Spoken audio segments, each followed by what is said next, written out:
The challenge. The crystalline dome of New Geneva's diplomatic arena caught the light of two setting suns, casting prismatic shadows across the assembled crowd.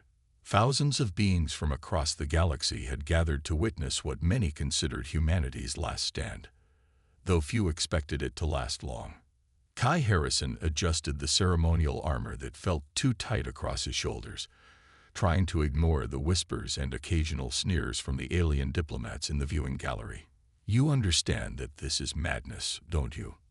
Ambassador Rena's multifaceted eyes flickered with concern as she helped Kai check his equipment one final time. Her arthropod features couldn't quite manage human expressions, but he'd worked with her long enough to read the worry in her movements. The Xeraxians have never lost a ceremonial combat. Never. Kai managed a small smile. "There's a first time for everything, Ambassador.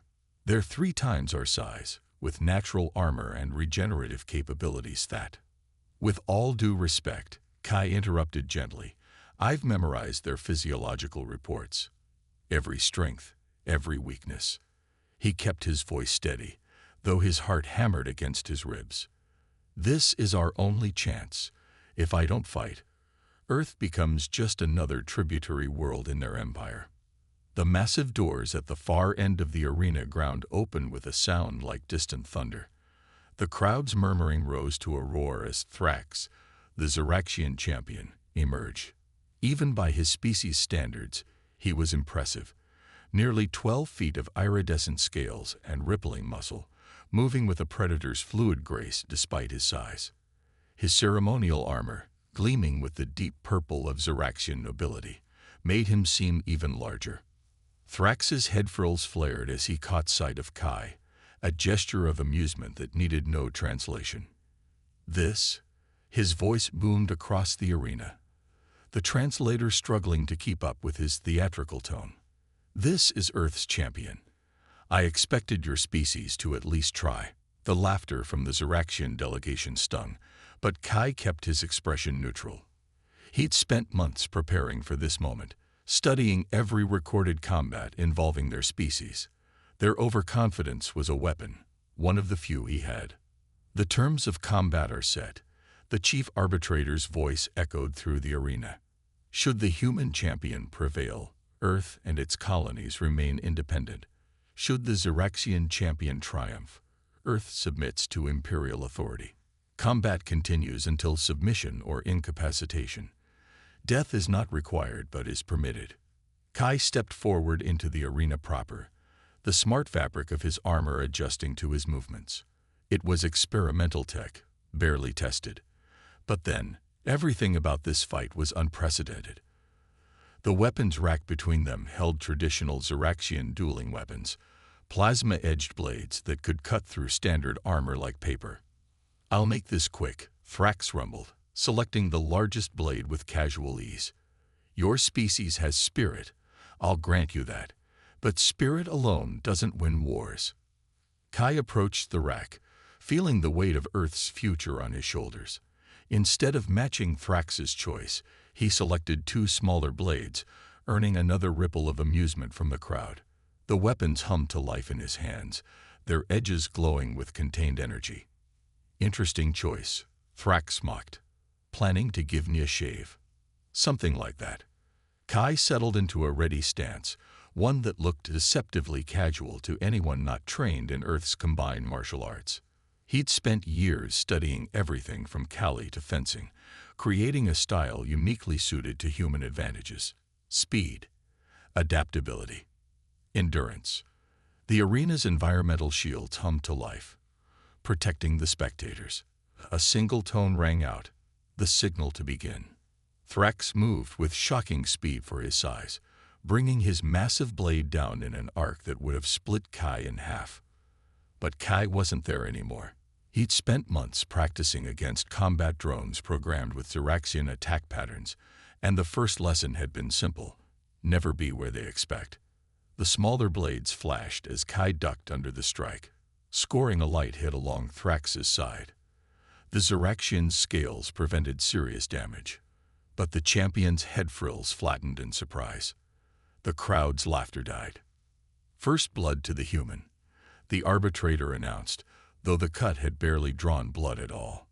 Thrax's next attacks came faster, each swing powerful enough to end the fight instantly if they connected. But Kai kept moving, using the arena's space, letting the larger fighter wear himself down. It was a dangerous game. One mistake would be fatal. But it was humanity's only chance. Stand still and die with honor, Thrax roared after another missed strike. You know, Kai replied, his voice carefully controlled despite his racing heart. On Earth, we have a saying, float like a butterfly, sting like a bee. The translator struggled with the idiom, but Kai's actions made his meaning clear. Another quick strike, another light wound. Thrax's frustration began to show in his increasingly aggressive attacks, exactly as Kai had hoped. The Xeraxian fighting style relied heavily on overwhelming force and intimidation, tactics that worked perfectly against opponents who tried to match them strength for strength. But humans had spent their entire history learning to fight larger, stronger opponents. From the first hunters taking down mammoths to modern martial arts, humanity's greatest weapon had always been its ability to adapt, to find ways to turn an enemy's strength against them. The fight continued, a dance of blade and skill that had the crowd leaning forward in their seats. Kai's strategy began to show its effects. Thrax's movements slowed, his breathing grew heavier. The massive warrior had never needed to fight this long before. His opponents typically fell within the first few exchanges. Enough games, Thrax bellowed, his next attack carrying the full force of his frustration. The blade came in a horizontal sweep that Kai couldn't completely avoid. Pain flared across his ribs as the plasma edge caught him, but the experimental armor held, barely. The crowd gasped at the sight of first blood drawn against the human. Kai stumbled, and Thrax pressed his advantage with a triumphant roar. But that, too, was part of the plan.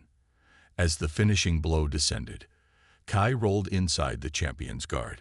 His blades moved in perfect synchronization, one deflecting Thrax's weapon while the other found the gap between armor plates that he'd spent hours studying in biological reports. The Xeraxian champion's roar turned to a howl of pain as Kai's blade slipped between his scales, finding the cluster of nerves that served as their species equivalent to a solar plexus. It wasn't a killing blow, but it was never meant to be. Thrax fell to one knee, his massive weapon clattering to the arena floor. The crowd fell silent, watching in disbelief as the mighty Xeraxian champion struggled to rise. Submit, Kai said quietly, both blades now positioned at vital points. There's no shame in it. You fought well. For a long moment, the only sound was the hum of the plasma blades and Thrax's labored breathing.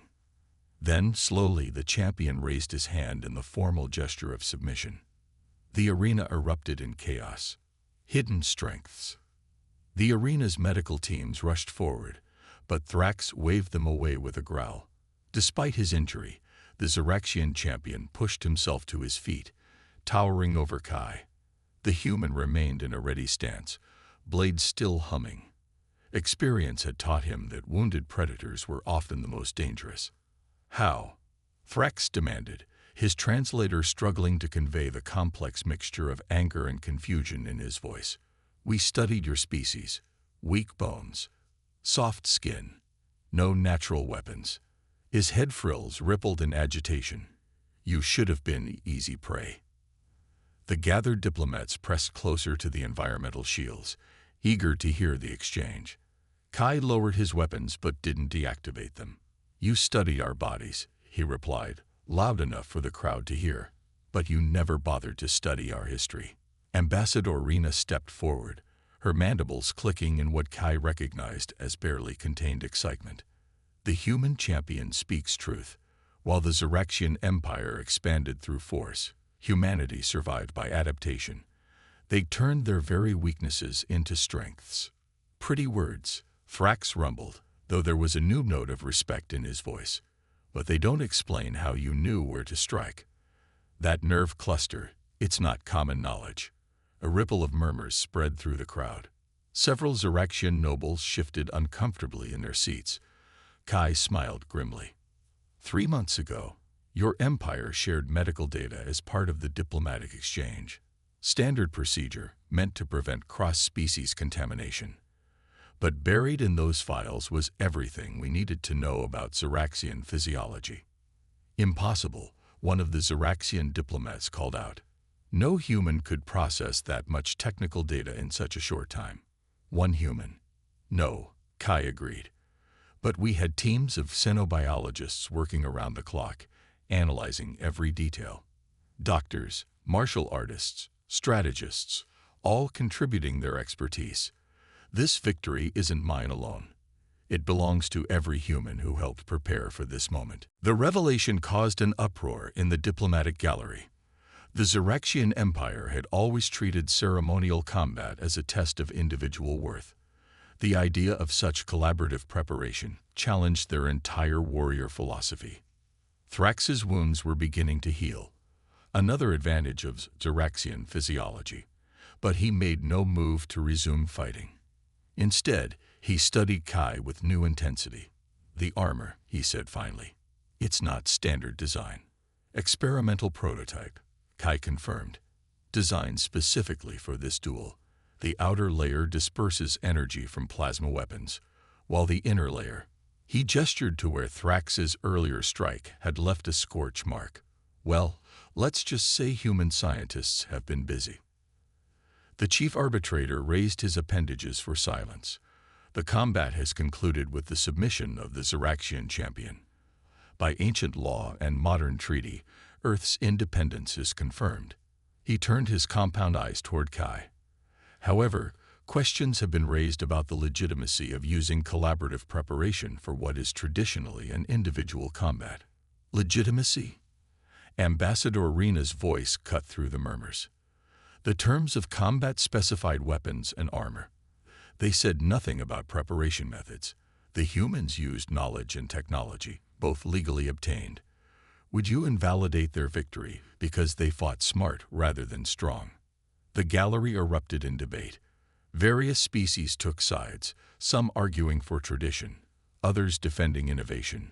Through it all, Kai and Thrax remained in the arena, two champions watching as their personal combat transformed into a philosophical battle that could reshape galactic society. You knew this would happen, Thrax said quietly, his translator set to private mode. The combat was never just about Earth's independence, was it? Kai nodded slightly. Your empire respects strength above all else. We needed to show you a different kind of strength, one that comes not from individual power, but from cooperation, innovation, and adaptability. Clever, Thrax admitted, but dangerous. Some will see this as manipulation rather than victory. They're not wrong, Kai replied. But that's another human trait you might want to study. We're very good at turning desperate situations to our advantage. The debate in the gallery was reaching a crescendo when another figure entered the arena. All voices fell silent as Supreme Executor Vaxthal, highest authority of the Xeraxian Empire present at the ceremony, approached the two champions. His scales bore the deep blue of age and wisdom, and his movements carried the weight of centuries of tradition. A curious day. The executor's voice filled the arena without need for amplification. We came to witness combat, and instead find ourselves questioning the very nature of strength. He turned to face the gallery. The human victory stands. Relief washed through Kai, but the executor wasn't finished. However, he continued, this event has revealed a significant oversight in our understanding of other species. The Xeraxian Empire has long believed that might makes right, that the strong should rule the weak. Today we have been shown that strength takes many forms. Thrax straightened, his wounds now fully healed. Supreme Executor, I request permission to speak. Granted, champion. I entered this combat believing I faced a weak opponent. I was wrong. Thrax turned to face Kai. You fought with honor, human. Not the honor we know. Of blood and battle, but something perhaps more valuable. The honor of fighting for more than yourself. The executor's head frills rippled in what Kai recognized as approval. Well spoken, Perhaps it is time for the Empire to learn new ways of measuring worth. He raised his voice to address the entire arena. Let this day mark not just Earth's independence, but the beginning of a new chapter in galactic relations. As the formal ceremonies began, Kai felt the weight of the moment settling on his shoulders. They had won more than Earth's freedom. They had cracked the foundation of the galaxy's most powerful empire. Whether that crack would lead to destruction or transformation remained to be seen. Ambassador Rena approached, her movements practically vibrating with excitement. "Well done," she whispered. "Though I suspect our real challenges are just beginning." Looking at the mix of admiration and uncertainty on the faces around him, Kai couldn't help but agree. They had shown the galaxy humanity's hidden strengths. Now they would have to prove they could use those strengths wisely. The turn of the tide. In the days following the duel, New Geneva buzzed with unprecedented diplomatic activity. The victory had sent shockwaves through the galactic community, and Kai Harrison found himself at the center of a political hurricane. Representatives from dozens of species sought audiences, each trying to understand how humanity had accomplished the impossible. "They're calling it the Geneva Paradigm," Ambassador Rena informed Kai as they walked through the station's botanical gardens. The artificial environment helped ease the tension of endless meetings. The idea that collective preparation and strategic thinking can overcome raw power. "You've sparked quite the revolution in military philosophy." Thrax, surprisingly, had become their strongest ally. The Xeraxian champion had requested to remain on New Geneva as a cultural attaché, though everyone knew his real purpose was to study human methods. Today, he waited for them in a reinforced section of the garden designed for larger species. "The Imperial Council is in upheaval," Thrax reported without preamble. 3 factions have emerged. The traditionalists want to dismiss the duel as a fluke. The reformists see it as a sign we must change. And the expansionists— He paused, his head frills darkening. "They want to study human methods only to turn them against other species." Breaking point. The situation reached its crisis point 3 weeks after the duel. A traditionalist fleet, acting without imperial authorization, appeared at the edge of Earth's solar system.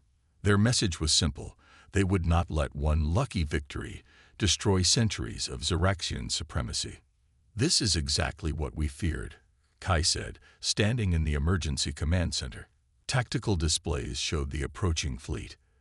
"They're forcing a confrontation that will make our victory meaningless." But humanity had planned for this too.